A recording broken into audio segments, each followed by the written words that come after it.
साथियों नमस्कार, मैं विनय स्वागत करता हूं आप सभी लोगों का अपने YouTube channel our past and future पर। उत्तर प्रदेश लोक सेवा आयोग का जो पीसीएस मेंस परीक्षा है, उसके लिए आवेदन पत्र आ चुके हैं और जिन लोगों ने इसको भरना है, वो लोग भर देंगे। मैं यहाँ पर एक ओवरव्यू आप लोगों के साथ डिस्कस कर रहा हूँ, उन लोगों के लिए खास तौर से जो लोग पहली बार इस फॉर्म को सबमिट कर रहे हैं, ठीक है? करना कुछ नहीं है, जैसे-जैसे आपके नोटिस में दिया गया है वैसे-वैसे आप उसको फॉलो कर सकते हैं, लेकिन फिर भी एक बार इसको समझ लेना ज़रूरी है। तो सबसे पहले आप रजिस्ट्रेशन पे जाएँगे, जहाँ पे आपको लिखा है कि कन्वेंशनल फॉर्म आप भर सकते हैं, क्योंकि आप मेन साइट पे जब जाएँगे तो 2 चीज़ें लिखी हुई हैं, एक तो मॉडिफाई करने के लिए कन्वेंशनल फॉर्म को, एक अप्लाई करने के लिए। तो अप्लाई जब करने के लिए आप जाएँगे तो वहाँ पर आपको रजिस्ट्रेशन, अपना नाम और बेसिक डेट ऑफ बर्थ वगैरह भरने के बाद जब आप सबमिट करेंगे तो एक मोबाइल नंबर वेरिफिकेशन पूछेगा, ठीक है? मोबाइल नंबर वेरीफाई कराना पड़ेगा जो भी फॉर्म भरते हुए आपने उसमें डाला है।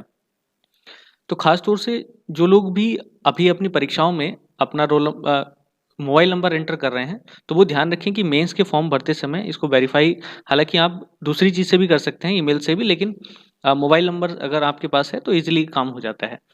तो उसको वेरीफाई करा के आप फॉर्म ओपन कर लेंगे। फॉर्म ओपन करने के बाद सबसे पहला जो काम है वो है आपको फ़ीस सबमिट करना, ठीक है? तो सबसे पहले अलग-अलग कैटेगरी के हिसाब से आप फ़ीस सबमिट कर देंगे और फ़ीस सबमिट करने के बाद आपके सामने इस प्रकार का एक आवेदन पत्र निकल कर के आएगा। हालाँकि ये तो एक फ़ील्ड है, ये भरने के बाद है और भरने के बाद जब आप उसको डाउनलोड कर लेंगे, ये तब का फॉर्म है। इस फॉर्म को भरने के बाद जहाँ पे भी सिग्नेचर करने हैं वो, जहाँ फ़ोटो लगना है वो, उसको सबमिट करने के बाद आप लोगों को A4 साइज़ के लिफ़ाफ़े में बंद करके इसको सेंड करना होता है। तो फिलहाल मैं बता देता हूँ कि जो फॉर्म आप लोग भरेंगे, उसको ऑनलाइन ही भरना होता है, उसके बाद इसका प्रिंट आउट निकलता है। तो उसमें आपकी बेसिक डिटेल्स यही सब हैं, मैं आपको एक-एक करके दिखा देता हूँ। यही सब चीज़ें आपको वहाँ पे मिल जाएँगी।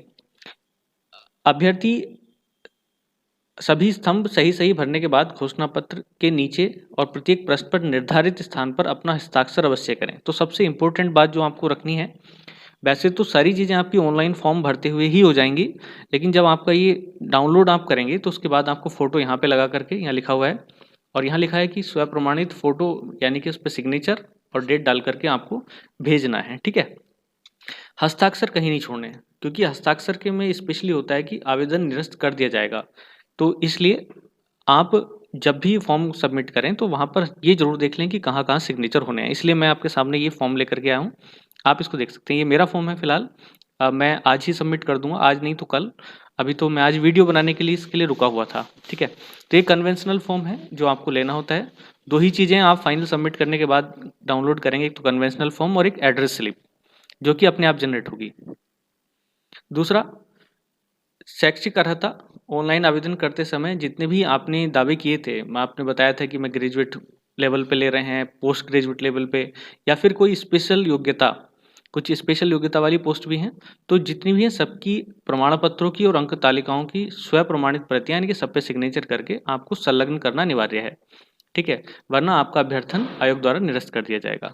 बाकी SC/ST के लिए जो रिजर्वेशन है, वो प्रारूप दिया हुआ है, वही नीचे मिल जाएगा। जब आप इस फॉर्म को डाउनलोड करेंगे, पूरा फिल करने के बाद एड्रेस स्लिप निकालेंगे, तो वहीं पर एक और लिंक आपको मिलता है, जहाँ से आप निर्धारित प्रारूप निकाल सकते हैं।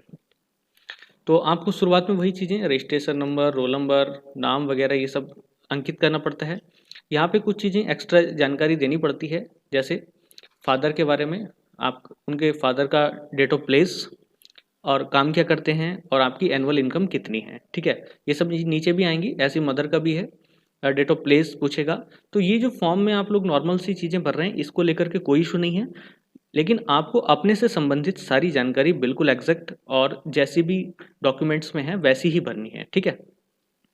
तो यहाँ पे आप देख सकते हैं नाम, हिंदी में नाम लिखना ज़रूरी होता है। अगर आप खुद से भी कर सकते हैं, तो आपको हिंदी में नाम लिखने के लिए ऑप्शन वहाँ पे मिल जाता है, वो सब आप फिल कर देंगे। ठीक है, बाकी सारी चीज़ें, नाम और वो सब आपको सब लिखना पड़ता है, डेट ऑफ बर्थ वगैरह, मूल निवासी हैं कि नहीं उत्तर प्रदेश के, और महिला पुरुष जो भी आप बताएं। यहाँ पर आपको पासपोर्ट साइज़ का फ़ोटो लगाना पड़ेगा और उसके ऊपर नाम और सिग्नेचर, ठीक है?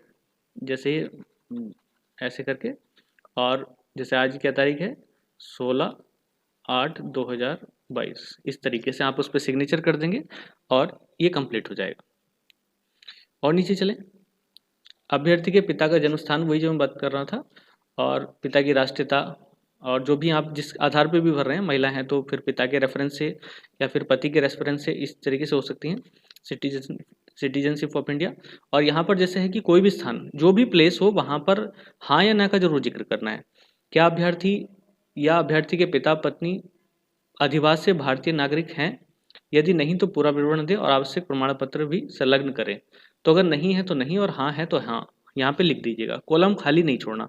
कुछ कॉलम तो आपके पहले ही भरे हुए रहेंगे, जैसे आप लोग देख रहे हैं ऊपर से। बस ज़्यादातर आपको सिग्नेचर ही मारने हैं और कुछ नहीं करना है। तो सबसे पहले सिग्नेचर आपको यहाँ पे, ठीक है, आप इसको यहाँ पे कर देंगे और जैसा भी होगा ये निपटा दीजिएगा।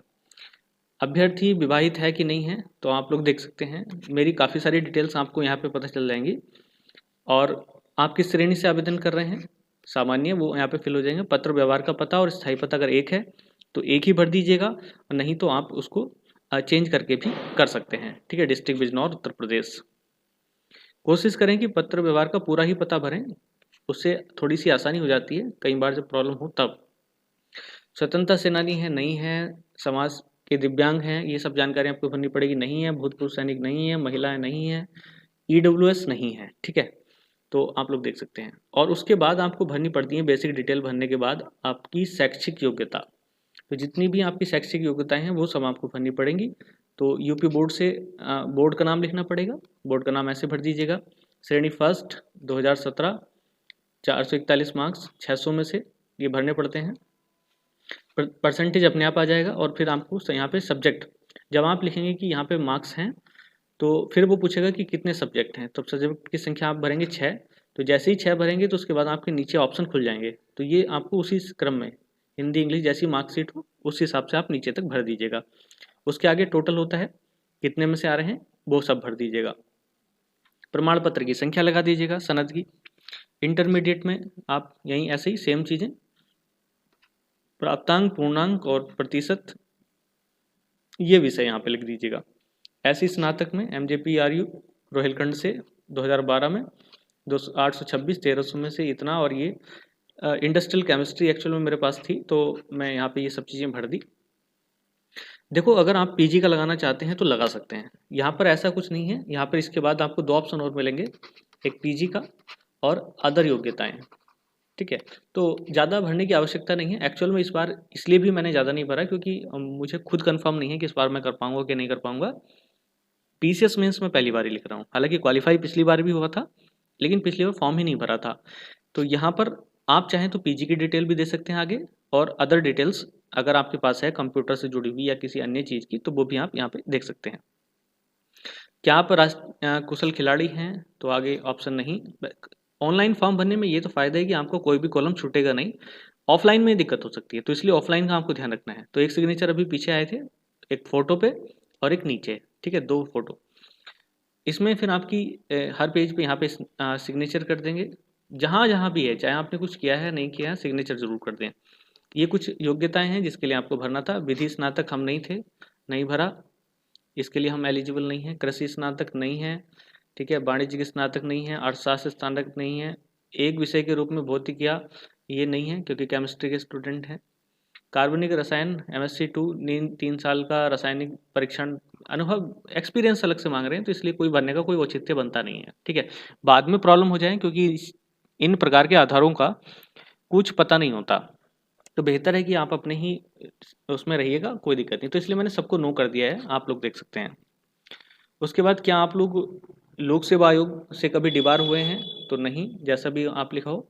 उसके बाद आपको चूज करना पड़ता है मुख्य परीक्षा के लिए सेंटर। तो 3 सेंटर अभी अवेलेबल हैं। पहले ये भी नहीं होता था गाजियाबाद, ठीक है, पहले लखनऊ होता था और इलाहाबाद, जिसे आप प्रयागराज कहते हैं। क्या हो गया, प्रयाग, चलो जैसे भी है, प्रयागराज। तो प्रयागराज और लखनऊ पहले सेंटर होते थे, लेकिन अभी पश्चिमी उत्तर प्रदेश में लॉकडाउन से ये एक सेंटर बढ़ा दिया है गाजियाबाद का। तो जो लोग गाजियाबाद भरते हैं, तो कि हमारे लिए पास पड़ता है लगभग 150 किलोमीटर, तो हमें यही सही है, ठीक है। लखनऊ हमारे यहाँ से 400 पड़ता है, कोई फ़ायदा नहीं है। ये और भी दूर पड़ता है 600-700 किलोमीटर, तो ये और भी फ़ायदा नहीं है। विषय का नाम जो आपका मेंस का सब्जेक्ट रहेगा वो आपको लिखना है। कोड उसका वहीं पे अपने आप आ जाएगा, उसको करने की आवश्यकता नहीं है। नीचे आप सिग्नेचर कर दीजिएगा, कोई दिक्कत नहीं है, ठीक है। फिर आगे कुछ और जानकारी है, आपका मोबाइल नंबर, ईमेल आईडी, ठीक है, फार्मर क्या करते हैं पिताजी, आपकी एनुअल इनकम क्या है, देखो सब लिखा हुआ है यहाँ पे, माता की एनुअल इनकम, होम मेकर क्या करती हैं, प्रोफेशन, सब कुछ आपको भरना पड़ेगा। तो जैसा जिसने भी क्या हो वो सब चीज़ें, ये डिक्लेरेशन आपको करनी पड़ेगी, और डिक्लेरेशन में नीचे कुछ यहाँ पर आपको ध्यान रखना है। सिग्नेचर यहाँ पे देखो पहले ही लिखा हुआ है, हस्ताक्षर न होने पर आवेदन पत्र अस्वीकृत कर दिया जाएगा, तो यहाँ पर दिनांक सहित आपको हस्ताक्षर कर देने हैं, अपना ऐसे नाम लिख करके जैसे ऊपर किए थे, ठीक है, क्या तारीख है आज, चलो 22 लिख देते हैं, 8/2022, ठीक है, इस तरीके से। यहाँ पर संलग्नों की संख्या, संलग्न यानी कि जो भी मार्कशीट या उपाधियाँ या डॉक्यूमेंट्स आप साथ में लगा रहे हैं वो यहाँ पे लिख दीजिएगा, 10 हैं तो 10 गिन करके उनको, ठीक है, यहाँ अंकों में, यहाँ शब्दों में 10, और यहाँ विवरण देना होता है, तो आप लिखेंगे जैसे यहाँ पे high school marksheet, 1 number high school marksheet, दूसरा नंबर यहाँ पे इनको पूरा कर देना है, ठीक है, हाई स्कूल सनद,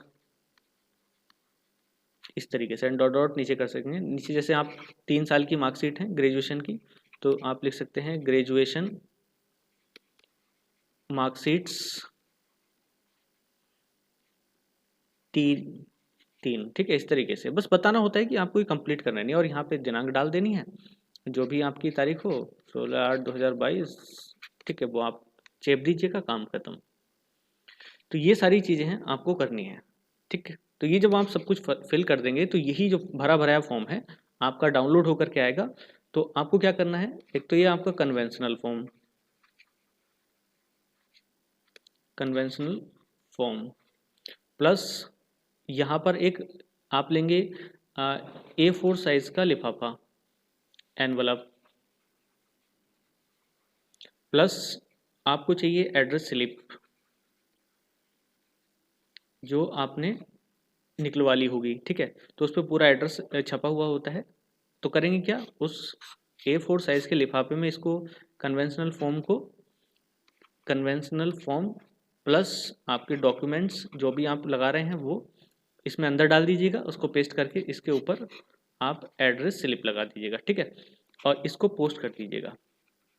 तो डाकखाने में आप चाहे इसको स्पीड पोस्ट कराएं या कुछ और चीज़ें, या फिर डायरेक्ट भी जाकर के आप सेंटर्स पे आयोग के वहाँ पर जाकर के इसको सबमिट कर सकते हैं। तो मुझे लगता है कि सारी चीज़ें आप लोगों को समझ में आ गई होगी, कोई स्पेशल बात नहीं है, बस बात यह है कि आप अपनी जानकारी को स्पष्ट तरीके से और सही तरीके से उसको फिल कर दीजिएगा, और कहीं भी आपके हस्ताक्षर छूटने नहीं चाहिए, ठीक है। तो आप लोग ये काम करिएगा, तब तक के लिए मैं भी इसको सबमिट करके पोस्ट कर देता हूँ, और जो भी लोग साथी हैं वो लोग हमें मिले बाद में जहाँ भी हैं। और एक चीज़ और, यहाँ पे जो लोग आ गए हैं, तो अभी जो लोग RO के लिए हमारे साथ चलना चाहते हैं वो चल सकते हैं। RO के लिए बैच चल रहा है अभी, ठीक है, 2022-23 के लिए, और 300 रुपये उसका चार्ज है। तो आप ये पे करके या उसके बाद भी आप उसमें ज्वाइन कर सकते हैं, उसका लिंक मैं डिस्क्रिप्शन बॉक्स में डाल ही रहा हूँ, आप लोग उसमें जाकर के ज्वाइन कर सकते हैं। तो जो लोग फाइनली हमारे साथ चलना चाहते हैं RO 2022-23 के लिए, ठीक है। तो चलिए नेक्स्ट वीडियो के साथ हम फिर मिलेंगे, तब तक के लिए धन्यवाद, जय हिंद।